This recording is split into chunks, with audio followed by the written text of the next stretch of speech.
So I was, you know this, like I've been taking guitar lessons, and I don't know if I told you the backstory. My When I was growing up as a kid, my parents were very against me learning musical instruments because they didn't want me to turn into someone that uh, likes doing drugs, is not a hippie, um, likes to have an open mind.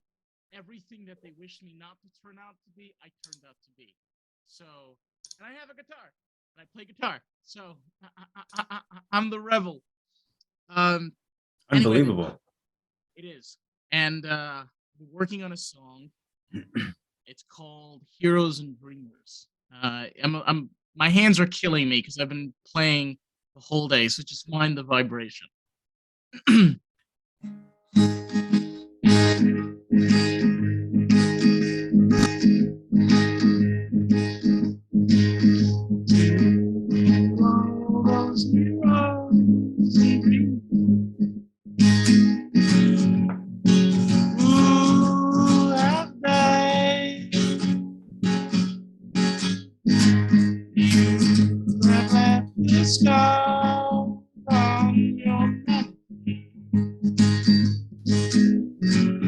To all the mothers and daughters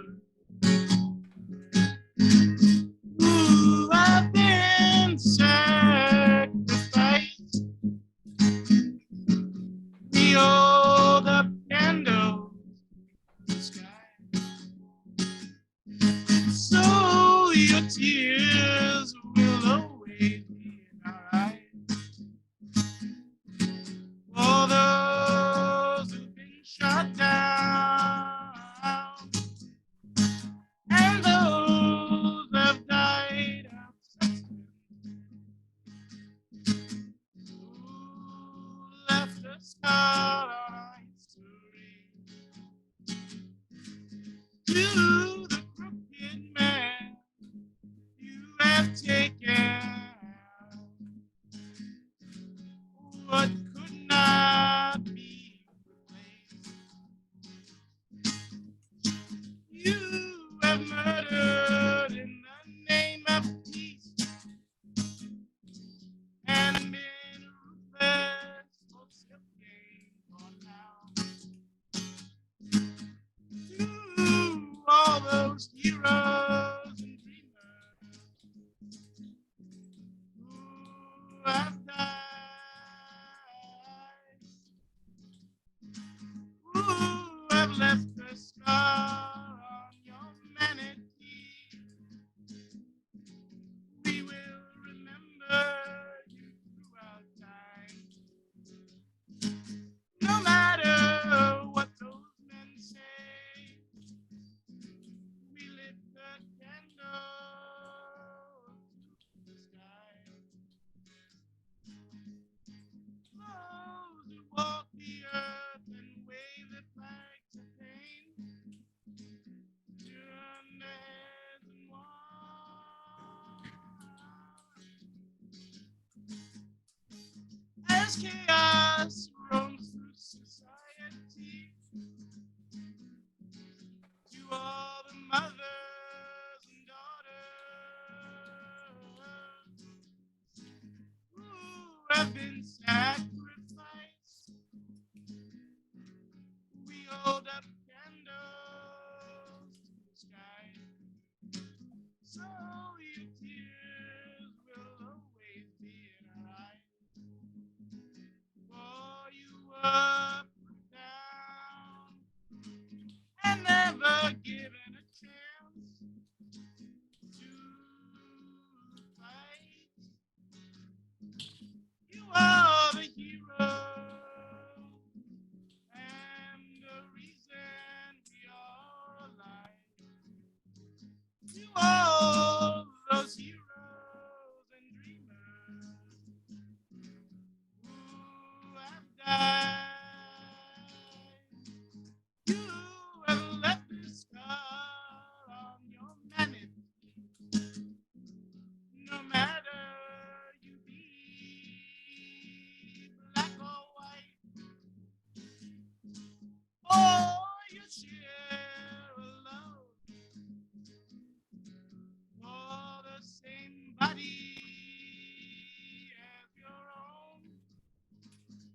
should be together as one. John told us war is over,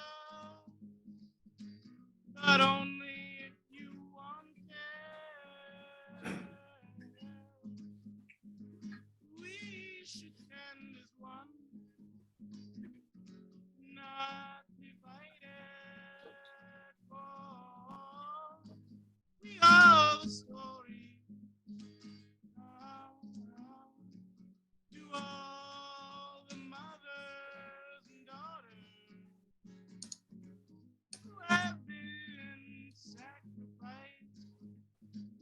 We hold up a candle to the sky, so your tears will always be in our eyes. And to all the believers,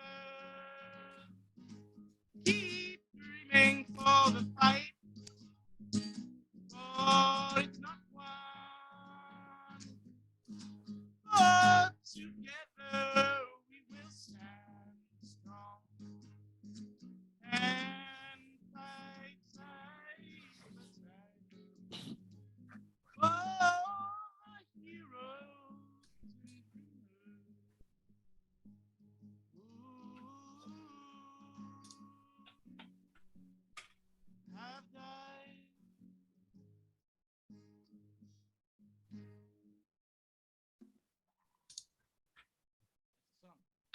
That's it.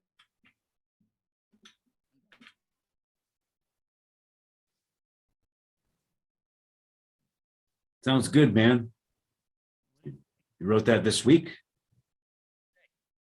Today? Wow. Well, you're onto something, man.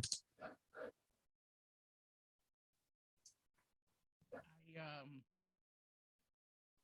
a lot of anger, and I just needed to get it out of my system.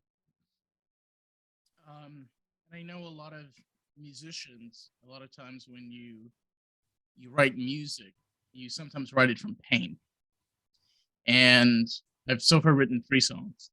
I'm not trying to be, like this is very exciting for me. Like this is the first time I'm writing music, the first time I'm learning chords, and it's strange because I'm able to take a part of myself that I wasn't able to express uh, physically before and create something out of it. I'm starting to understand. Of course, my headphones are crapping out on me.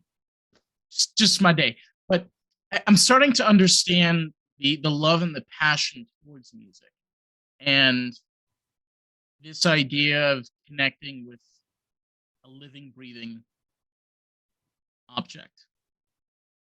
Yes, it is. Guitar is a living, breathing object. It's not a piece of wood. Well, I'm happy for you, man. And I'm experiencing something similar on this side too. Like your audio comes in and out. It's very strange. Can you just turn it up? Will that fit? Will that fix the problem? I don't know. I mean, I could lower the gain.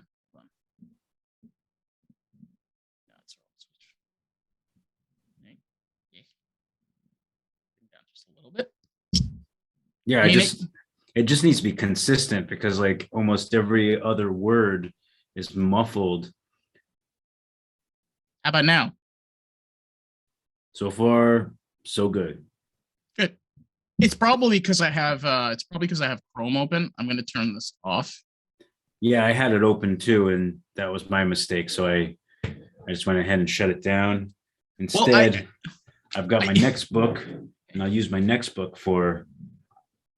I really should use, like, I have my iPad right here. I don't know why I don't use it. Yeah, use it. I mean, I could have just like basically looked at the screen and then kind of looked at the song because I have it as a docs document. I don't know why. Anyway, it's choppy. I apologize about that. My album is probably not going to be released for another year. So if you're interested, keep listening to Jam Bam. I'll talk about it more.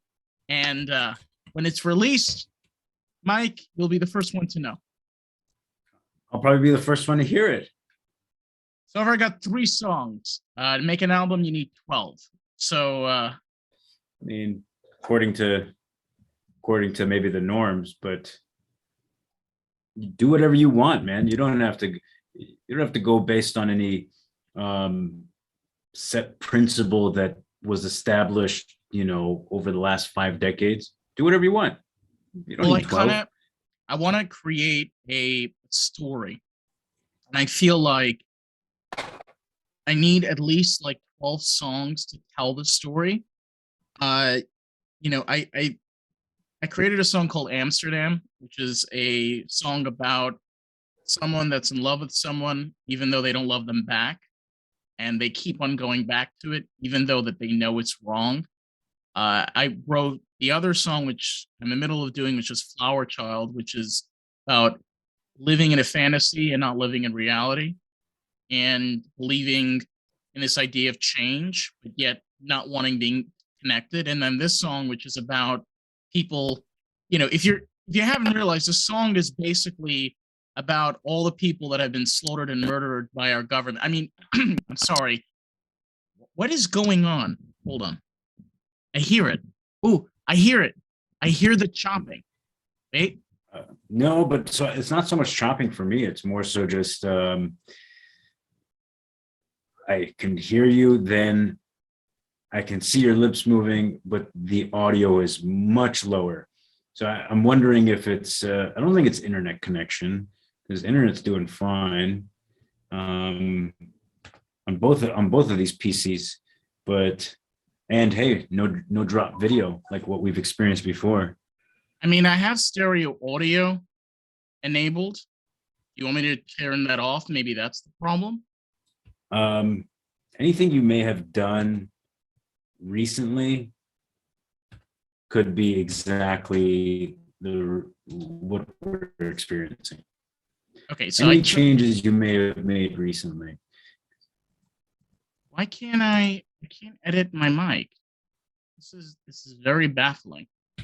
There might, what do you call it? You might have a setting that's enabled that does it. I see. Automatically. Yeah, I lowered. Okay, perfect. Wait, hold on. I think I fixed the problem. So now I lowered the mic. Okay, I think we should be okay. All right. I'm not too close. Yeah, I'm not too close to the mic, so it should pick it up pretty well. And I adjusted because it was on automatic. That was the problem. It's on automatic, and I turned that off, so now it's not on automatic. It's kind of hilarious because eventually people will be listening to some Patreon, and then they'll be like, "Why the fuck did I pay $3 to listen to them talking about fixing a Zoom meeting?" Well, I'm sorry, folks. We did tell you this is before we record our actual podcast, so this is just us being us. Being a bunch of fucking weirdos.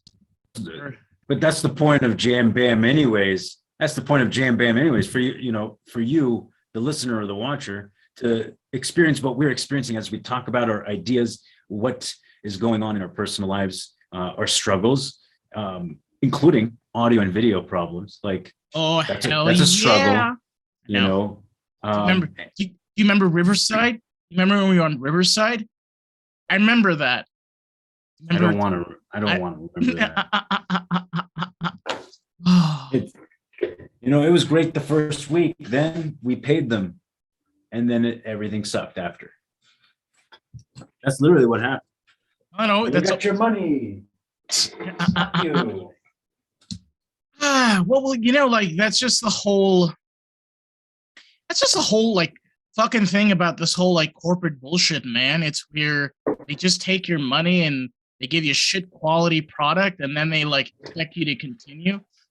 Dude, I just had a U-Haul. I took a U-Haul yesterday to take my camper down to down to Pennsylvania. So I was doing it for consignment, and there was just a shitload of traffic. It was bad. Okay, I picked it up 8 a.m. in the morning. I was supposed to get there at 3 p.m. So I called them up, and I was at 2 o'clock, and I told the girl on the phone. I was like, hey, there's this heavy traffic. I'm not going to be there at free. Like I'm probably gonna be there about like 4:20 to drop a pickup truck and the auto transport. So she was like, okay, that's fine. That's cool. I was like, I'll be great. So I get there at 4:20, I drop off the U-Haul pickup truck and everything's great. Then I get into my car, I look at my phone, they charged me $137 fucking dollars. And I was like, what is this? So sure enough, I get home, I check my receipt. They charged me for 2 days because I dropped it off an hour and 30 minutes late. I called them up today. That's how it works. It's insane. It's so they had to tell you before you rented it. They didn't tell me. They didn't explain that? No. So I called them up today and I'm like, I want my $147 fucking dollars back, girl. Put my money back in my account. Guess what? They put the money back in my account. That's right. How did you manage that? I work in customer service. I know how to talk to CSR agents. It's a gift. Just saying, if you ever want anything done, just do CSR work for about a year or two. Trust me, you call up airlines. Dude, I've gotten free cancellations from airlines, free change of bookings. I've gotten refunds for subscriptions. I've gotten rebates for late charges and different stuff. You should write a book or an ebook, or maybe even make videos about that. How to get, and then each one could be a segment. How to get plane tickets refunded. You don't have to write a book about it. You know what the answer is? When you call the person up, don't demand anything. Talk to them as if like me and you are talking. If you talk to somebody like you're having a conversation and being like, hey, I'm having a problem. Can you help me out, man? I know that like certain things are above your head, but try to do whatever you can. Just work with the person. Because like if you're like, well, I want my fucking refund. How could you fucking bit? It's not their fault. I know this. Like they're just doing whatever they can. They can't break certain rules because they don't have the ability to. So if you're nice, and you're for sure, and that's the other alternative. Really, is just be nice and see what might come out of it. Sometimes it works out, but they should have explained it. At the same time, that's really how it is. Is that that's why you're like, hey, is it cool? I'm gonna be late. They're like, yeah, it's totally gonna be fine if you're late, because we're gonna charge your ass anyways. You got your credit card, remember? Of course it's fine. Don't worry. But they didn't mention while they were telling you over the phone not to worry, and that it's totally fine that you're going to be late because we're going to charge you an extra day. They just told you everything's fine. Just drop it off at 4:20. Smoke a bowl. Dude, I don't know. Dude, this is the one thing I've never understood about like the way that like the fees and surcharges and all of this bullshit works. It's like you're not dealing with a fucking computer. You're dealing with a person. Okay. Why is it when it comes to businesses? You're a great example of this because you actually treat your fucking customers like as if they're human beings. But many businesses treat their customers like a fucking number. Okay. Like this fucking guitar pick over here. This is what their customer is. It's a guitar pick. It's a $. It's a fucking cent. It doesn't mean jack shit, Donnie. Okay. All it is burgers. Fucking burgers. It's all it is. It's all it is. It's a fucking $. And then you say to yourself, it's like, I'm giving you money for service, right? Shouldn't I deserve to be treated like a human being? No, of course not. Why should you be treated like a human being? It's mostly corporations that act this way, and generally, I can tell you that the surcharges, the fees, and everything in between, that's extra. Those are extra margins for them, and just contingencies to kind of protect their interest in whatever the transaction is.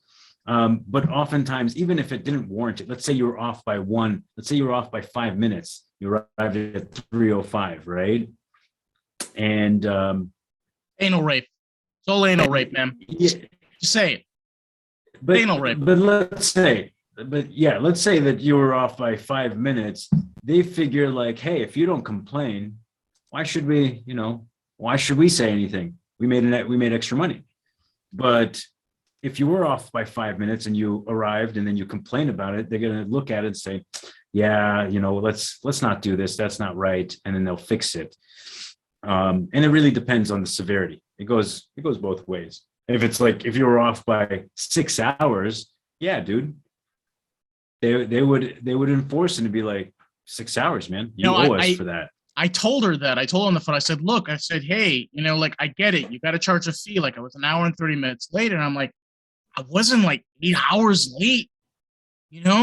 Like I didn't come there at 9 o'clock. I came there an hour and a half late, and I had a good reason. Dude, there was 4 car accidents on the way there and 5 coming back. There was that's crazy. There was a trailer that flipped over. There was a 3-car accident on the highway. There was 2 cars that hit, when you go through the bridge, that hit the side.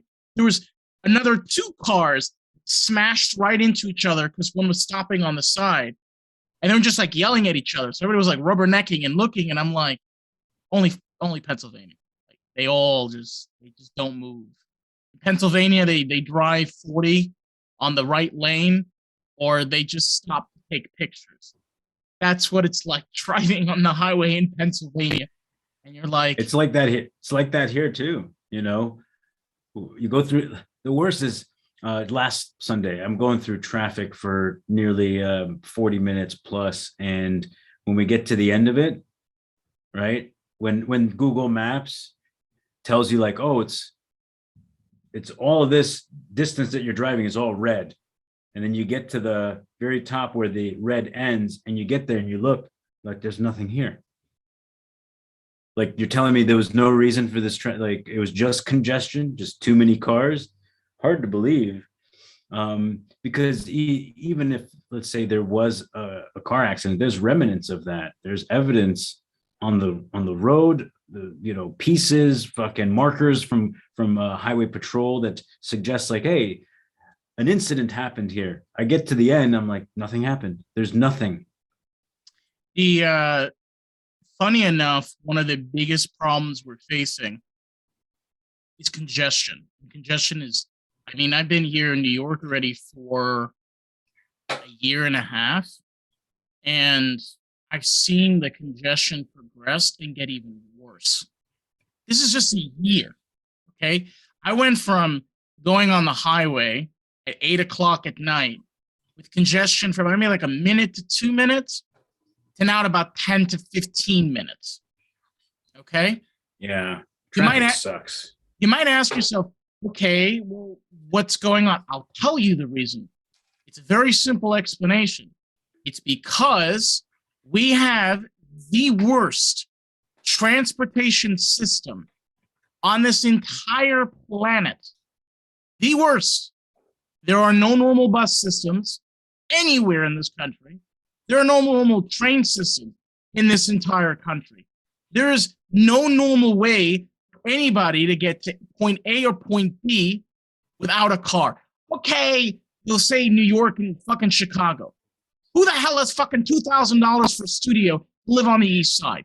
Okay? Anybody that's listening to this is probably not in the East Side and listening to this fucking podcast. Okay, most of us are making paychecks around like 50 to 60K, probably even less, maybe like 20 or 30K.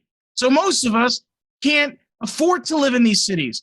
You got to live and breathe and buy a fucking Saturn. You remember the Saturns? Those cheap, crappy cars, $5,000. They're terrible on fuel. They fall apart. This is what we have to go through. And then what happens is more people have to buy cars. Because, Saturn. Yeah, you remember Saturn. I remember Saturn. They were a fun car company. You just said it. They're shitty. Who cares about fun? They were fun, though. I think they definitely did collapse, though. I haven't seen Saturn in a decade easily. I think one of the saddest things that has ever happened was Pontiac. Dude.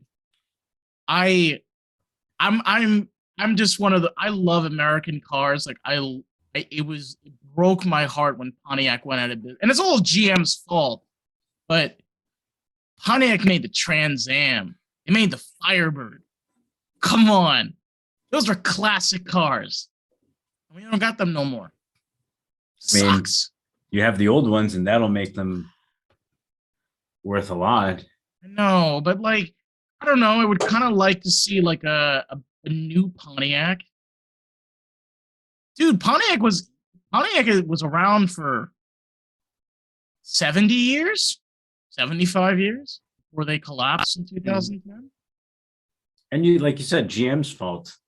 GM had to decide, okay, what brands do we want to keep and what should we liquidate to pay off our shitty business practices. Right, and they kept Chevy, okay? Yeah.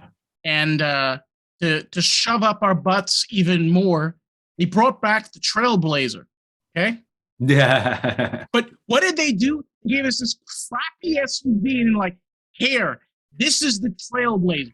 You shut down Pontiac, bring back a classic. It's a fucking plastic garbage crossover. How dare you? How fucking dare you? You disgusting white corporate redneck Republican bullshit motherfuckers. Sorry, get very worked up on this. Thank you, Ford, for bringing back the Bronco. Fuck you, Chevy. Man.